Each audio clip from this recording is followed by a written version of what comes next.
Hello everybody. Hello, Upside Down Wave. How you all doing?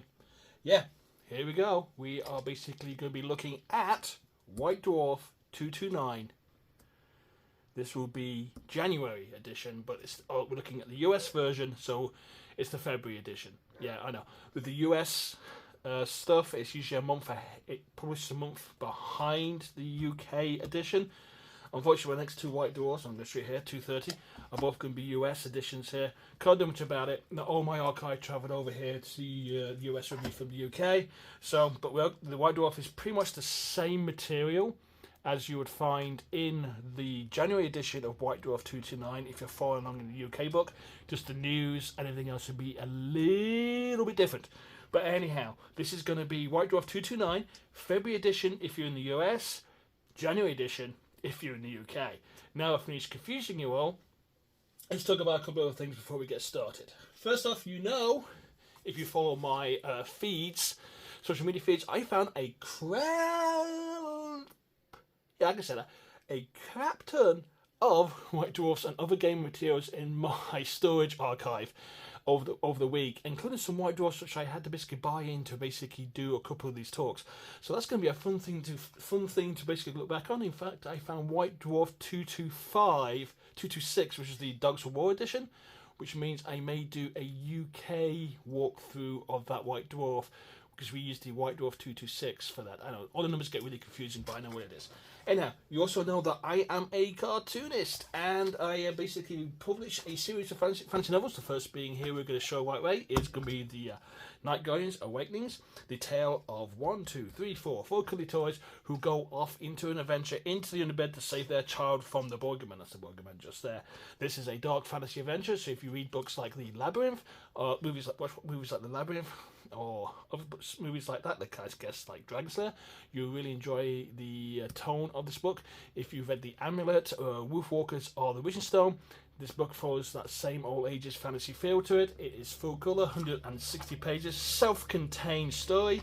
You do not need any other books or any other noise to read the story, because you will find about all the characters in this book here. If you live in the US, you can get it from the Amazon website or from Barnes & Noble. If you're outside the USA, which I know a lot of my people who follow these White Dwarf walkthroughs are from outside the USA, if you type in your country's Amazon website and type in The Night Guardians Awakenings by Nick Davis, you will locate my book on there. It sells through all the Amazon distribution points across the world. So check it out, 156-page fantasy adventure. Also, I am in the final stages of my Kickstarter for Push the Buttons, Let Hunt Monsters. This is a full-on mayhem-inducing comic book. You are a fan of the Teenage Mutant Ninja Turtles, or basically 2000 AD or anything like that, you will love this book. This is currently up on my Kickstarter. All the links will be in my comments below for you to check out. I do hope you check it out and support my comic booking endeavours. A quick flick through the production Bible here, a carryover from my Games Workshop days. You can see it's a full-colour, mayhem, big graphics, unapologetic, big fighty book. I hope you do basically back my Kickstarter, or I'll put a link in my comments below. We're in the final week of this. We've actually 270% funded. This book is going to happen, folks. Get on board, reserve it, check out the variant covers. I think you'll all like the cover I have of Barney, basically Barney being taken out by Mr. Button here. Check it out. Please back it if you can. If you're outside the USA and you can't afford the shipping, I do know the shipping is an exorbitant price, but I am working with what I have for the United States Postal Service. Please pick up the digital edition. I promise you, you will not be disappointed. Anyhow, all that being said, let's check out White Dwarf 229. Again, February edition US, or this will be the January edition UK. But White Dwarf today, this time, has been taken over by the Black Gobbo. Dun dun dun! It's the Gobbo just here. Beautiful piece of raining good artwork. Oi! The Black Gobbo is taking over this mag, so you watch out. That was really fun, because we didn't actually have reverse fonts, so we had to basically reverse this ourselves. I think it's actually, looking at it, it's Comic Sans. So, you know, Comic Sans is a much maligned fun font used by other prompts around the world to make things look like a font. This is the correct use of Comic Sans, okay? Use it with comic book character stuff. Honestly, oh my gosh. This book also comes with the Arena of Blood. In fact, there's actually the Arena of Blood cardstock is actually in this book here. So let's dive dive in without further ado, right? So, here we go. This is the Black Gobbo, which is over there. What's in this mag then? Yeah, you got to speak with duh. You talk about this, guys. All the artwork you see of the Black Gobbo here is done by England. It's a beautiful gouache acrylic painted job. I love this. I love it when basically we go into slightly the sillier version of Warhammer. I will tell you this now. I know I was a big fan of the Grim Darks, but as part of me really enjoys some of the Monty Python aspects that you were seeing Warhammer and Warhammer 40,000. It just basically brings more humour into the stories and makes you enjoy the game a lot more. This is where my mind is at when I think about Warhammer and 40k. I know it's Grimdark universe and Grimdark fantasy, but there's some really joyful, fun elements, and bringing the Black Gobbo into it really brings into it. Now, I know this is the US edition, but basically the departments are still the same. Warhammer's got its own section here, 40k's got its section over here, and the stuff that's in that section, templates, is basically miscellaneous bits and pieces. So as we go through, I will try to remember, using my Swiss cheese memory, basically which ones, how this compares to the UK version. So let's turn over the page and see what cuts loose. First thing you may notice is the news is completely different. The US White Dwarf team at this time was 2 people, Drew, Will, and Goatboy. There's no basic pictures of the stuff that you'd expect to see in the UK version. There's a Black Gobbo here talking about what's going on here. I'm not even going to attempt to basically read all that out. And basically, the reason we see the Black Gobbo in this book is because it's goblins! Yes, huge goblin releases. I love the Gobbos. Gobbos or goblins are a lot of fun to play games with. I really recommend picking up a small force of them and just enjoying it, because there's a distinct lack of, I don't know, caring about what happens to them. So your battles are more frenetic and faster and a lot more fun. Also basically showing the Empire plastics here. Crossbow, this is the Empire plastics with basically metal crossbow limbs to basically put on those plastics. This showed another versatility of the Empire regiment set. These plastics were revolutionary at the time. And the goblins here, these are basically the Gobbo plastics, I believe, on the new regimental base. I never found much use for regimental bases myself, but if you did, let me know in the comments below. Okay, we've got the Black Gobbo here. I just love these. I just love goblins. Goblins are so much fun. So much fun. Because it's basically the second issue after, third issue after Dark Eldar, so basically the Dark Eldar release is still continuing. We have the Dark Eldar Witches and the Dark Eldar Warriors with Shredder. I still don't like short amount of weapons, I just don't like it. More Space Marine bits and pieces. Talk about the Traitor Legions, because we're not too far away from Chaos Space Marines, which is going to be White Dwarf 230, which is when that book releases. And lots of graphics going on. A lot of this news is basically carryover from the UK version, but some US themes to it. It also talks about the Praetorians returning from a limited run, which is a very good box set. Black Libraries at the end here, and some pictures of some Blood Bowl Mania going on at the Games Workshop that travelled to Gen Con. I love basically this Blood Bowl arena. It's huge, must be a terrible to plane, but absolutely huge. And a huge splashes saying, the Gobbos are here. Sorry, the Goblins are here. I'm going to say Gobbos a lot because I think that's a much more fun term. And that's basically a Black Goblin on top of a bouncy squig. Oh, these are so much fun. So much fun. Okay, so here we're talking about the Gobbos. It's basically, the reason this is basically not the Goblins, is basically the Orc and Goblins Warhammer Regiment Army book was out, and we just released the Night Goblin Regiment box set here and did a big focus on the on Night Goblins here. So basically you can get this entire guys here with the stickers and the spear guys and the Goblin Doom Diver. All fun stuff we all remember from Warhammer's 2nd edition. I think some of this crazy stuff so the pair for goblins. And the wonderful, fantastic Goblin Fanatics, which are a scourge of regiments everywhere. Sometimes to yourself as well, because they sometimes bounce back towards your own regiment as you push them out. Absolutely fantastic. So much not caring what happened to your troops with goblins is made for so much fun games, and I just love these placements of winning England's Black Gobbo faces. Okay, so they're mean, they're green, and they've got steel balls. I would put balls of steel in there, so we probably originally had that as balls of steel, but we probably got that reined in by Robin Jews and the White Dwarf committee in the studio for that. Sometimes they just gotta let us go, man. I mean, tell you, what's one was saying balls of steel? What a huge laugh. So basically, this is done by David Kane, who's basically doing some Warhammer stuff for us at that time. Nice little insert shot there, and a beautiful piece of artwork from the book just there. And he's basically talking about the uses of goblins and some of the changes that are happening, and how to use goblins effectively in your games, if you can use goblins effectively at all. Frankly, you just don't. You just go for it with them. I really do. You should just really just play and go for it. Fun comic cartoon thing. Dwarf Anvil dropping on top of Black Gobbo here. This is the start of the White Dwarf trying to take his book back. So insert shots there. These are likely were taken from the Orc and Goblins Warhammer Armies book. I have no memory of taking these shots myself, so somebody else may have taken, maybe Andy Sharman. And David Kane basically gives you a nice little rundown about how to use goblins in your games. Now we start with Collecting a Goblin Army by Nick Davis. Listen up now, the Plastic Knight Goblin Warhammer Regiment is here.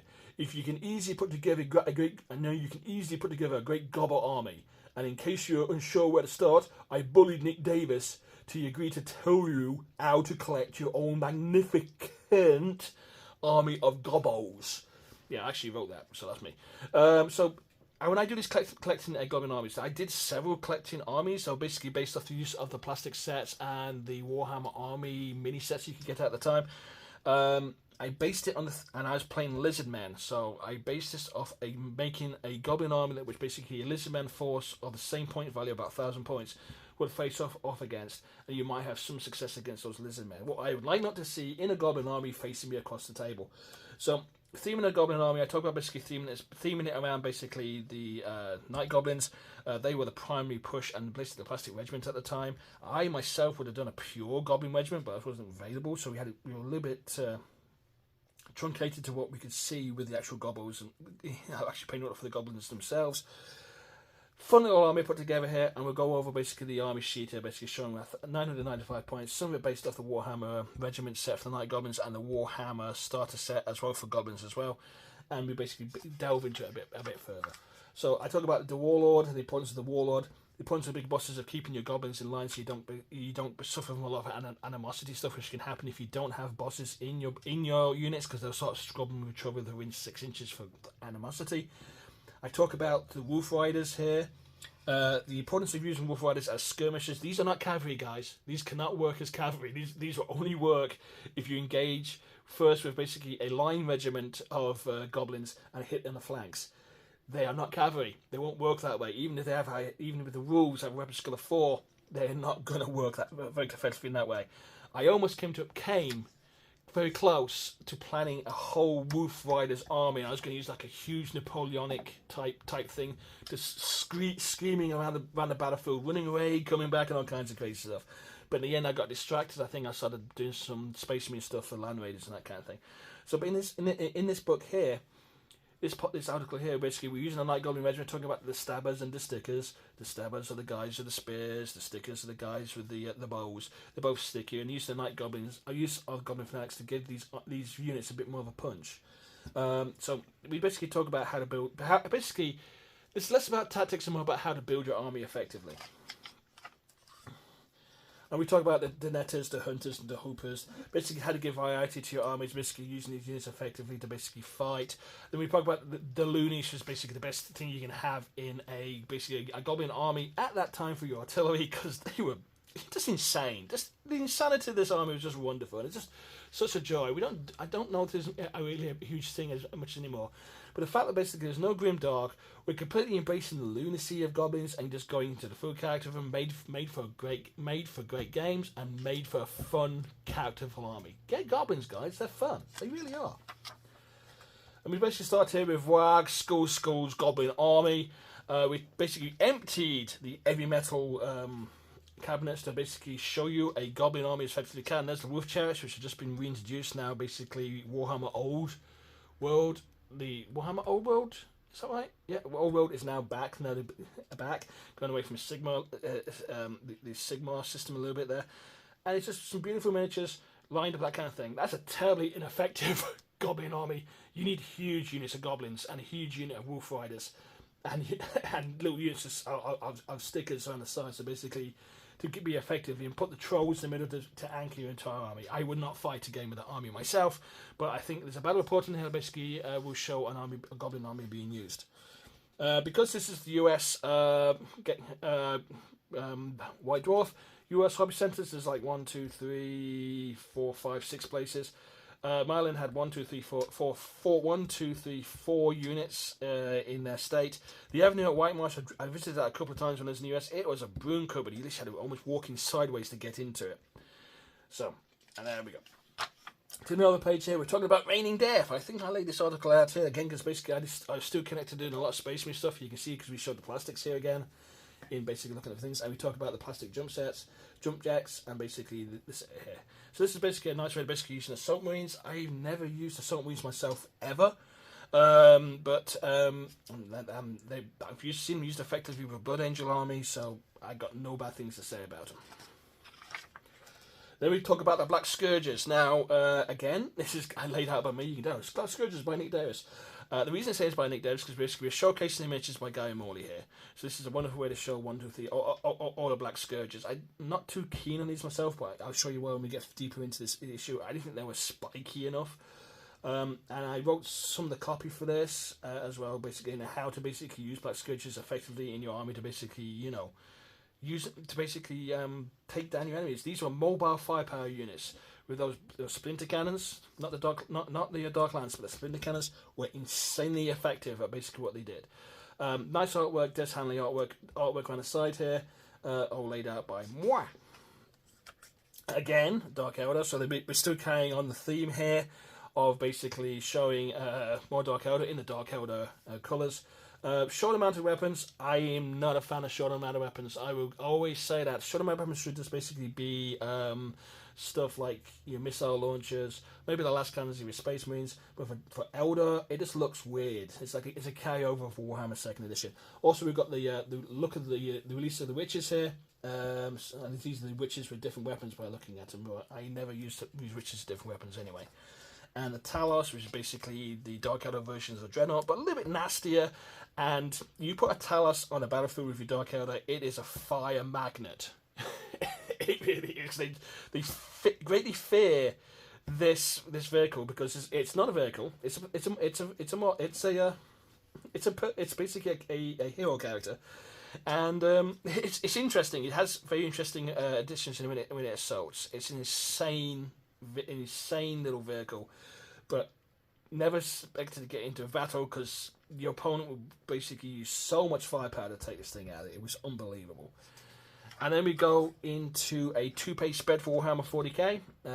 This is just a carryover. We had to show X amount of ads in the White Dwarf because at the end of the day, remember, this is Games Workshop's monthly gaming supplement and Citadel Miniatures catalogue. We were trying so hard to turn this into a gaming supplement and a hobby magazine, I can tell you. And we turn over the page here, and we come to 48 Hours, The Ravings of a Man Suffering from Paint Shock. There is a story behind this. I'm going to Luke Joyce sharing this with you guys. This is my Dark Eldar army. I was initially recruited when we got near to the end of doing the Dark Eldar Codex to paint a small Dark Eldar army for that Codex to show a hobby army in the Codex itself. At this time, we had barely any Dark Eldar miniatures. The plastics were only just arrived. We had only like 3 different witch types, and we had the jet bikes that just appeared well, but none of the specialists from the Homunculi and the Archon actually were a thing at this time. If you actually look closely at some of these units, let's see if we can show it on the camera. We show it just here. If you look closely at the unit there is more. There's 1, 2, 3, 4, 5 plastic warriors, and the rest are metal warriors. So my Dark Eldar army, which I still have in a box downstairs, has a lot of the plastic metal prototypes used to basically show different looks for the army here. And I was given 3 jet bikes at the last minute to basically put in this army as well. Took me a total of 48 hours in painting time to get this army out here. This is about 1,000 points of Dark Eldar, I believe. And I completed it. I was tired. I was working all day. I was painting most of the night. It took me just under a week to get it all done and in. And I gave it to the Codex people to shoot it. They shot it, put it in a magazine, and it was vetoed by Jervis Johnson, saying it didn't look enough like a Dark Eldar army. That's right. I had wasted my life and my time to basically do this army out of a minuscule amount of miniatures that we had for the Dark Eldar at the time, and I got told, hey, it doesn't look enough like a Dark Eldar army for us to put in the Dark Eldar Codex. That was so annoying. The Homunculi's nice there. As you can see with my warriors here, and we can see the Archons, let's see if we can get in the camera properly, there we go. The Archon's retinue there, they were basically warriors with red shoulder pads to make them look a little bit different because I didn't have any Incubi at that time. So I put together warriors. And you can see in that army, in that small unit there, a lot of metal miniatures were used there as well. One thing I will say about this article is I talk about a limited palette to paint these things.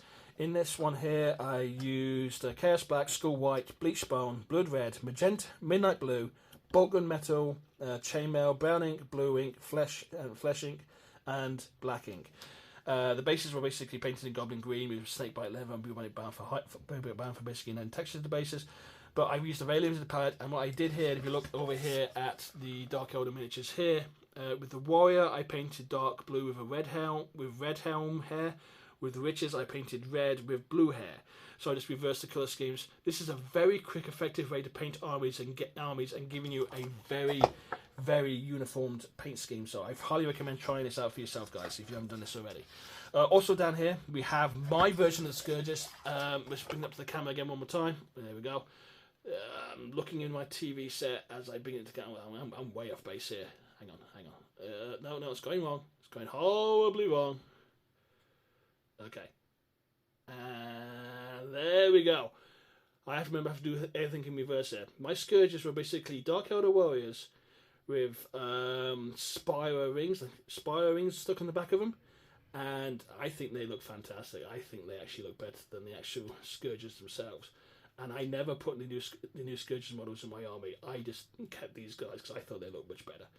And they were painted silver and black because basically I give them a nice tone, that specialist feel to it. But turn over the page and take a look what else is going on there.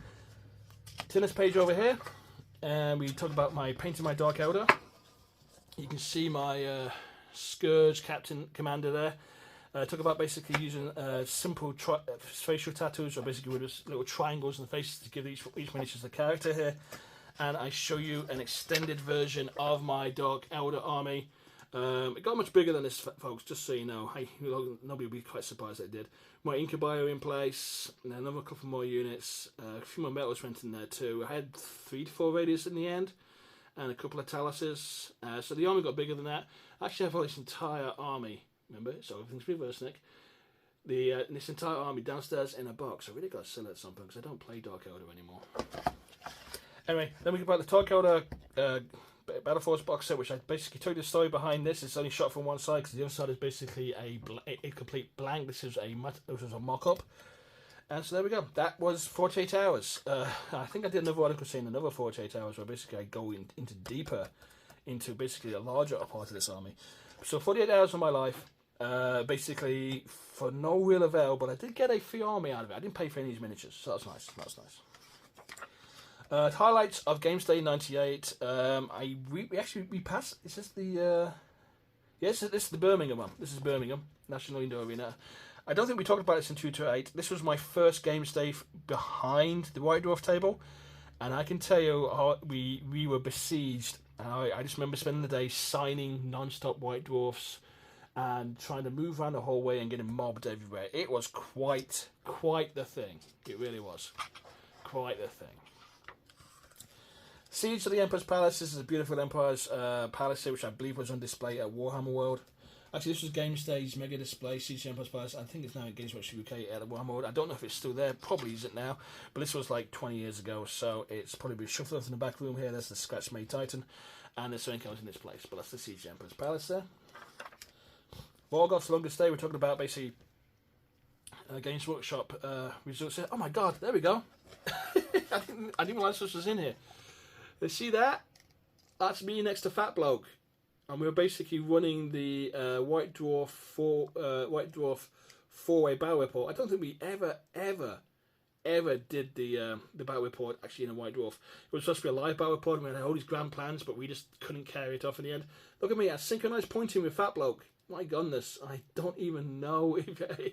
Oh my, that's the best. I even forgot that was in there. So let's turn the page over and see what else cuts loose. Empire Crossbowman. Again, I think this was basically laid out quickly by me. You can tell because basically I threw the plastic box sets together. This is more of an advertorial than over any real article. Just basically pointing out the use of basically the metal pieces on the plastic bodies and how they built variations into these crossbowman sets. I still feel they could have released everything together in one big box set, so you can basically make up your mind what you want to put on your troops, and the conversion things would be endless. But this is the part of the segregation they started doing with the box sets. Okay, this is Warhammer 40k Stuff League, where basically this is a pure US article. Why not? I mean, you know, do regional stuff, that's what I say. And Sean the Joy of Gaming actually was kind of jealous of some of the US stuff, because they got a little bit more freedom with what they could do with their stuff, and basically make out gaming things. 99 Grand Tournament, basically this is the US Grand Tournament, 40k rules and guidelines. Fun little thing. Place in Baltimore, always sold out. And these stopped for a while, and I have no idea why, but I think they're back on again, so that's a good thing. Then we go into this basically Grand Tournament, and this is basically the card stock for the Arena of Death. I don't think I have the map in here anymore, but basically we've got the card stock in here. Recruiting seminars, Arena of Blood, pieces. Oh look, there we go. We're all together, the entire team. Oh, hang on. Remember, everything's reverse, Nick. The entire team basically doing the War Games point together. Look, we're gaming, people. We played like 2 games this month. I think this was actually a stage photo. I'm the one that's hidden by next to Wordy there. Wow, that was an interesting game. It's actually a fun game actually. So I always recommend having a play of this if you can. We don't have the map anymore. I wonder what happened to the map. This is an old White Dwarf, so it probably fell out. But we know above rules. This is a fun game. We should do more of these games like box sets. That'll make a huge laugh. I know gaming box sets are huge right now, so maybe this could get returned. Hey, what do you think, guys? Okay, Black Rage, Chaplain Lomatus, Guardians of Us. This is an advertorial more than a selling point. We're just actually showing the new miniature there, which is the Blood Angel Lomatus. Yeah, I didn't actually like that miniature that much. But the Blood Angel Death Company was a nice set of miniatures, and a nice little bit lore about basically Blood Angels will basically have a gene memory of Sigranus' death and Sanguinius' death, sorry. And basically now and again they will basically fall to the Black Rage, and basically it's like their last death throes before they die. So they get put into the Death Company, and they are basically nutcases to fight. So that's actually kind of fun. But Codex Blaine Joe, Cry Havoc, and let's slip the Angels of Death. Bom, bom, bom, bom. Mordheim, the open beta playtest. Have I mentioned that Thomas Perrin is doing another open beta playtest for the Trench Crusades? Check him out on Facebook. You might find him on Twitter as well. He's basically looking for people to recruit into a open playtest for a new wargaming that basically is based in 1914, and it's basically the Crusades in 1914 Great War, or World War One. This is Mordheim City of Death open playtest, another comic strip. I love comic strips. You know my viewing is. These should have never have ended. We should have had Thud going forever, as far as I was concerned. Great, adding more rules to adding more to it. This really helped put together Mordheim, and probably what made Mordheim a much better skirmish game than it could have been if we did this as an in-studio playtest. It was fun. Some beautiful artwork from the upcoming Mordheim things. Look at that. That beautiful Blanche work is fantastic, and Boyd, he was great. I love his pencils. Citadel Journal, we want to talk about the journal and how big these Black Library are, so we won't go back into that. Rogue Trader, more regional US White Dwarf stuff. This is about Rogue Traders. Now, what I can tell you about the Rogue Trader program is it was set up to basically for independent gaming stores to basically sell Games Workshop products, and they were given the badge of Rogue Trader, basically given a semi-feel officiality about officiality, and basically these places hobby centres. And we basically promoted them in White Dwarf. I do know in early 2000s the Rogue Trader program was ended very abruptly, another short-sighted measure. Because I don't know. Actually, I don't know why at all. I mean, Games Workshop is famous for short-sighted decisions. I thought it was a great idea. It really brought the hobby out there. Maybe the discounts got too wild. I have no idea. But this is basically what Rogue Trader is. So yeah, it's just what it is. Chapter approved, talking about Orc War bikes. It's basically chapter approved is used as a stopgap, so because the codex is run to all out, yes, and basically talk about your old miniatures. My God, that is the old metal Orc War bike there, I think. Oh my gosh, no, that's the plastic one. Yes, the plastic wheels. So wow. Through the Death Company Army by Gav Thorpe.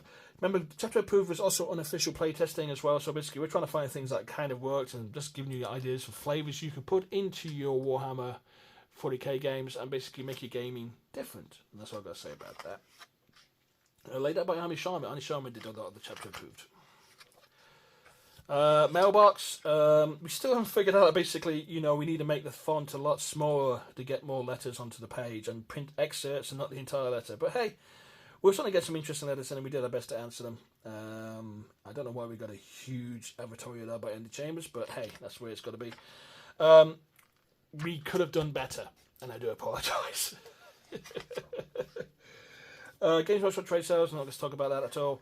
Bad Moon Rising, Warhammer Battle Report by Jim Butler, Owen Branham, and Thomas Perrin. Ben from 90% Geek says this is one of his favourite battle reports ever. I'm not going to argue with him. It's Warhammer Battle Report. Jim Butler was the studio manager at the time. He'd been ported over from retail to basically run the studio. I have mixed feelings about him, to know the truth. But that was a time where basically he was brought in to bring change to the studio, and he definitely did bring some change to the studio. Though I think his hands were tied with some interesting decisions that came down at that time as well. He played the Empire Army. He was a huge Empire player. We brought in some Dogs of War. I don't know why he brought the Birdmen in, but hey, I think brings a nice little small 1,500 point army there. I would probably go with some pikemen, but I think he wanted some real faster attack options. Handgunners were getting very popular in the Empire Army at the time because they were like the Knights, but somehow more useful. So they were actually an interesting add to the force here. And played up against Owen Branham. Owen Branham was the scenery guy for Games Workshop UK for a while. I think at this point he had just been given the reins to be in charge of the entire heavy metal team. This is the Night Goblin Army, Goblin Spiny Black Stabs Horde. I don't think it's the best gaming army, to be honest with you, because you need a lot more goblins than that. But we had to make do with what you had in the cabinet. This is another 1,400 point army. These battle reports, when they were done, I think Andy Sharman was the guy who did the majority of the layouts and maps for these battle reports, in case anybody's wondering. So he did all the iconography, the layouts, likely recorded the battles as well. Do we have a third party in here? Thomas Perrin probably wrote the... Thomas wrote the battle, and Andy would have took the pictures and did the turn by turn, blow by blows. So basically, we could get the article done here. I'm not going to try to read this out here. Doom Diamond Pilot, Joyce, you prepared for the long bomb, but he stretches Calipo too far and then crack, and the Calipo snapped in two. That was a great way to sell that miniature. It broke on the first use. I love that piece of artwork there. That's amazing, by the looks of it. In-game battle reports shot it in the studio flat format camera. More in-game shots. That's been around forever. My gosh, that was old when it went into Warhammer Armies, Orcs and Goblins. More in shots. I think we would have been better served thinking about it now, especially with today's technology. We can actually shoot during the game, and I think it would give these battle reports an even better feel. But that's just me. More battle things here. The Steam Tire about to get rolled by the trolls. It's just interesting. Big debates for Dimley, who carelessly lost his trolls, joined the stickers, taking command of the choker by banging him on the head while he's looking the other way. Fantastic. And there we go. Turn 5. Long live the Emperor. The Empire Army's won. That wasn't too much of a surprise, considering the Night Goblin / Goblin Army wasn't actually that much of a Goblin army for fighting with. But no, they put up a fairly good fight, but they got massacred to a gobbo. So that's just where it is. And there we go here. That end graphic here. You can keep your Max Stunty, but I'll be back. So that's a promise that more Black Gobbo issues are in the future. I don't think we ever did, but I think Black Gobbo will be turned into a US Games Workshop web column, where basically they try to reenact and talk about some of the hobby game stuff that wasn't appearing in White Dwarf at that time. So. To another page here is the Citadel Miniatures 99 complete catalogue. Did anybody actually ever buy the catalogue? So I'm just kind of curious. Let me know in the comments below. And of course, there's the US mail order. So basically, the US mail order items in here. I think Adrian Wood used to do these as well. They got passed on to Andy Sharman. And I think in the end, I ended up taking over the mail order stuff in the back here. We're not quite at where I had it, but we're showing things here, and I still don't understand this. I never will. But look at these prices, guys. $3.99, $17.50. Now, these were expensive at the time, but I don't think that you even touch these prices now. You're not even with the new resin casters. Oh, look, there's a Dark Elder Reaver Jetbike, which you can buy, what is it, 3 in a box? No, you buy 2 Reavers in a thing. What a weird deal. Small Space Marine here. Fantastic Space Marine Terminator Captain. Space Marine Terminator looking very plastic and very still, but still very, very expensive. Robin Reliant Land Speeder there. 10-man assault squad with different heads on it. So it's kind of neat. It's kind of neat. $39.98 for basically an assault squad. My goodness. I wonder what the prices are now. I have no idea anymore. I'm so out of touch. Regiment of Night Goblins, talking about them. Basically, Goblins were a big feature at the time. More Gobbo Mania, because this is the mail order for US. I don't think they did much in the way of army deals. You would have seen 2 army deals for the armies in the UK version. White Dwarf subscriptions at the end there. Advance orders about what's coming up. Chaos Space Marines are just around the corner. Fabulous Baron's Bodyguard, Ranger's Honor Guard, and Lumping Crufts Halflings, a regiment to be down, which we will cover in the upcoming White Dwarf. So there we go. Honest Troll 13, which is basically the mail order's own magazine. And I don't think it ever really appeared over in the UK, but very good for the US to actually take a hang in on it and basically show it. They'll put it back in there so you can see it. There's Gobbles there. And that, my friends, is in the magazine. So the magazine ends with a Black Temple Space Marine by Kev Walker. Isn't that a beautiful piece of Kev Walker art? That is the end of Black Gobbo 229.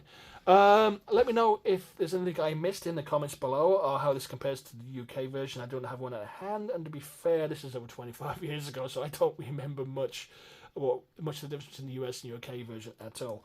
Fantastic little book. Great use of basically an alternate thing. This is Return to Form for White Dwarf, because 228 was a little lackluster and a little rushed out. I think I was on vacation for most of 228. And it was a Christmas issue, so we only had like a couple of weeks to push it out as well. And we very much lent towards basically being a hobby catalogue over basically any gaming. But 229 is a Return to Form. We have 230 to come up next week, which is this is my copy of 230. Again, this will be a US copy. I do apologise, but we do return to UK copies after 231 after discovering everything in my archive. That being said, thank you for your time. Let me know your thoughts in the comments below. I will drop the links to my books below in the comments as well. I appreciate you guys watching this video to this point. And if you got this far, please like and subscribe. Or is that like and subscribe? Or is that like and subscribe that way? I honestly cannot remember. But please like and subscribe. Share this with your friends. And I wish you all a fantastic day and enjoy your gaming. Catch you around again sometime.